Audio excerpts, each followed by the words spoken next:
Hey everybody, welcome back to Video Mess. So today we're going to continue the series on the MiSTer FPGA DE10 Nano project, and I've got a fun testing Tuesday video for you guys this evening because Robert FPGA Zoom Spots actually hasn't updated the core in the last like 48 hours or so, which is very rare to hear, but maybe that means he's coming up with one more Christmas surprise. But you guys have asked to see a lot of tests, including games that I've shown before, to see if they're working better, and the number one game I keep getting asked for is Mischief Makers, which makes total sense. This is one of the most unique games on the Nintendo 64. Treasure absolutely knocked it out of the park on this one, and it is a pretty much purely 2D game as well, which you didn't see much of on the Nintendo 64. And the great thing is, compared to the last time we checked this game out when it started working, the graphics and performance have improved greatly. Last time I showed it to you, a lot of the sprites basically clip in and out of existence, kind of flashing around on the screen. Definitely playable, but it had some glitches. Now I went through all of the footage and I didn't notice anything that made me think it wasn't just running on a real Nintendo 64. And pay attention to all the transparencies as well through those trees there, because last time I showed you this game, they weren't working correctly. And if you've never played Mischief Makers, definitely check it out. It is such a fun and unique game on a system that was mostly known for 3D games. It definitely has a little bit of a learning curve. Understanding all of the controls can take a minute, but once you actually get used to it, it's one of the most intriguing instances of 2D gameplay you can get on the Nintendo 64. And as far as improvements to the actual code of the core are concerned, it's also a great example. Last time we were in this area, probably in like September, a lot of these sprites would just basically go missing for a few seconds at a time and pop back up onto the screen. Now everything is rock solid stable, the frame rate is great, the controls are exactly as they should be with the game, and most importantly, all of the graphics are correctly drawing to the screen. So it was probably either just a bug in the code or something in RDP or RSP that hadn't been put into the FPGA implementation yet that is now here and allows the game to draw correctly. And that's the fun thing, we've shown so many games just once when they started working, so now we're going to be able to go back through a little bit over the holidays and talk about some of the games that have seen improvements. And I do have a bunch of testing videos coming out throughout Christmas as well.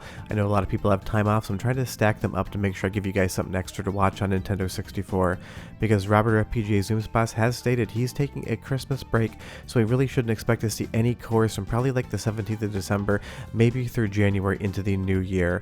But there's still so much fun to play on the Nintendo 64 core, and some games we actually haven't shown yet whatsoever. Like Goemon's Great Adventure right here. This is a game that's been working for a minute, but I actually haven't gotten a chance to test it out. There's so many different games I want to check out, so many new games that work on each core, and so many viewer requests. This was just one that kind of flew off my radar, and now I remembered a bunch of people had requested it, and I can tell you right now that this game is also working so well in the core.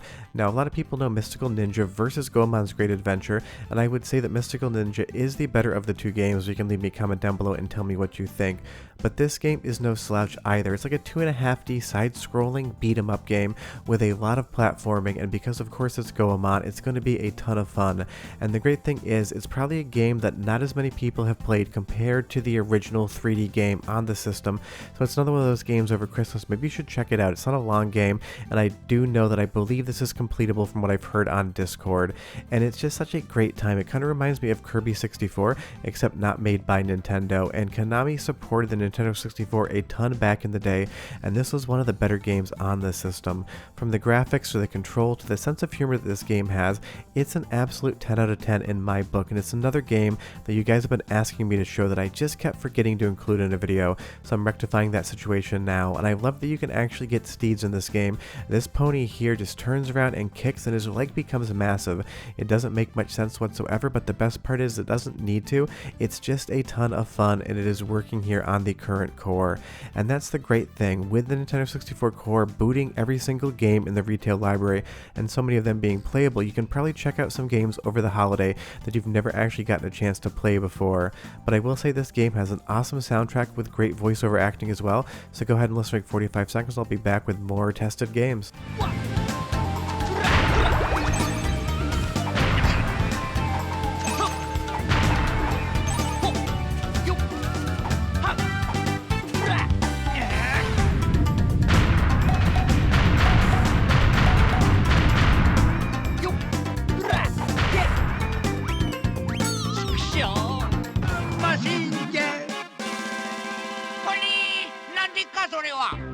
わかりやすく言うと、一度死んだものを生き返らせる機械じゃな。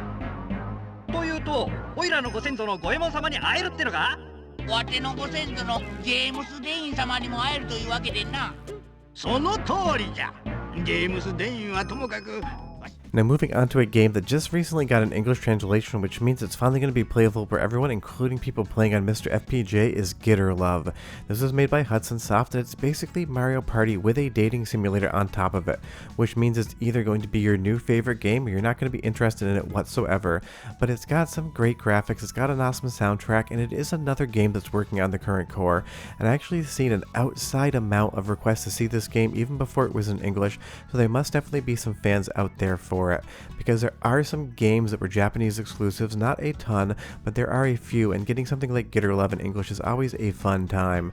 But again, this is one of those titles you're either going to 100% get into it, or it's not going to be you whatsoever. But the nice thing is you get to decide. You can check it out on the current core in the English translation. It has full saving, and people have been playing a lot of this game over on the Nintendo 64 channel on MiSTer Discord, just to kind of check out what is going on. And it's one of those things, everyone loves a good fan translation, and you can see the Mario Party DNA on this game all over the place. Obviously it has nothing to do with Nintendo or the Mushroom Kingdom, but it does have a lot of those same similar vibes that you would play in Mario Party. And the great thing is, even though this isn't Mario Party footage, I can tell you over the holidays, if you want to throw any of the Mario Party games onto your MiSTer and play with your family and friends, they 100% work, and you can have an absolute great time if you have enough controllers to plug into your MiSTer. But again, Gitter Love here is just such an absurd game. It has this really interesting graphical style to it. It's half 3D and half 2D, and you might see a little bit of a glitch here and there in some of the models. Seems like the game is not running 100% perfectly on MiSTer. It's getting really close, and I would say that all these 2D elements here as well just seem to be functioning exactly as you would expect. There's not a lot going on here, but you can kind of just play around in the game. You can decide to take a bath. Pretty hilarious graphic there, the mix of 2D and 3D, and this actually increases your style in the game. Not sure how bathing increases your style unless you want to be a stinky kid. I would not recommend that whatsoever. But leave me a comment down below and tell me, are you playing this translation? Is this something that interests you? I would be curious out there to see who's into kind of these visual novel dating sims with this sort of mechanic put on top. I will say that every once in a while the translation is a little bit ridiculous. You kind of have to hang with whoever decided to use some of the nomenclature they did in this game, but it's one of those things. It's so much fun to see, and I can tell you right now the English translation is working on the current core. Now, a game that I got a lot of requests for that I've never shown on the channel is Scars. This is basically something like Mario Kart, except completely different because it involves cars that are animals. It is a very strange game, but it's actually kind of fun. I have not played this in probably 10 or so years. I think I got a really cheap cartridge in at one point in time, tested it to make sure it worked, played it for like 20 minutes, and then put it on my shelf. This is the first time since those 10 years ago that I've actually come back around and played the game. I kind of expected not to enjoy my time with Scars whatsoever, but I was pleasantly surprised. I'm not going to say that this is some sort of Nintendo 64 hidden gem, but I was having a lot more fun playing it than I really expected. It's definitely a B- tier release, but I like what the game does sometimes, like actually quote-unquote loading in the level, how this little graphical effect goes in and basically loads in from that grid polygon line to having actual graphics. You can tell the developers really wanted to put a lot of style into this game. It is your simple kart racer. Try to get first place, get power-ups, attack your enemies, and navigate different obstacles around the course. But the driving mechanics are relatively good. The missiles and all of the other different guns you get in the game work 100% to try to attack your enemies. I was surprised that this was more fun than I remembered it being, and that's probably why I've actually gotten a lot of requests for this game. And I will say it's got a relatively decent soundtrack as well, so go ahead and listen for like 30 seconds this time, but I'll come back and show you new games and retests. Enjoy!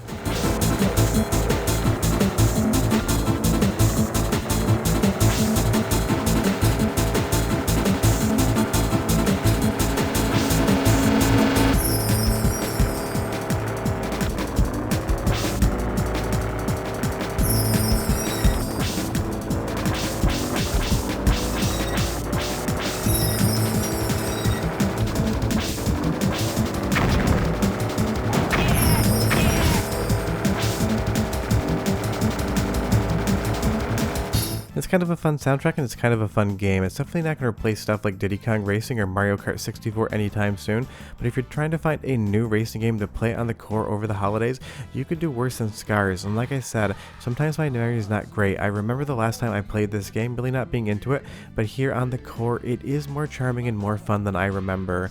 Now, speaking of games that are more charming and fun than most people give them credit for, but still aren't great games, is going to be Deadly Arts on the Nintendo 64. Konami was never the best at making fighting games, and I would say Deadly Arts is definitely a mid-tier effort for them. But the last time I showed you this game, it was really not working whatsoever. It would boot, you could get into a match, but all of the different graphical layering priorities were completely mismatched. You'd end up with background art overneath the player, and you couldn't see really what was going on whatsoever. Now, having played this game recently, comparing it to Battle Tristan, the 3DO M2 arcade board I own, I would say that this is playing exactly as it does on real Nintendo 64 hardware. Definitely give this one a shot. It is not a perfect game. Graphically, it does have some really good models, but the fighting mechanics are a little bit janky. But the fun part is that jank is still charming, and it is still another game that is working near to perfect on the current core, and so much better than the last time I showed it to you guys. It's a lot more fun with a friend. The CPU is a little bit brain dead, and a lot of times you're going to actually end the match by running out of time versus inflicting enough damage on your opponent to get that KO. It can be a little bit difficult in that respect, but it's a very interesting take on a fighting game because it's basically Power Stone meets your traditional Virtual Fighter or Tekken, where there are obstacles in the arena and certain areas that you can knock your opponent around through the walls on. And I would say, as far as the graphics are concerned, I do think it's one of the better looking fighting games on the Nintendo 64. That isn't saying much. There were a ton of 3D fighting games on the system in and of itself, but it is one that a lot of people actually asked to see retested, and it is working so much better here. Of course, it's Konami, it's a fighting game, so they have those classic character uniforms.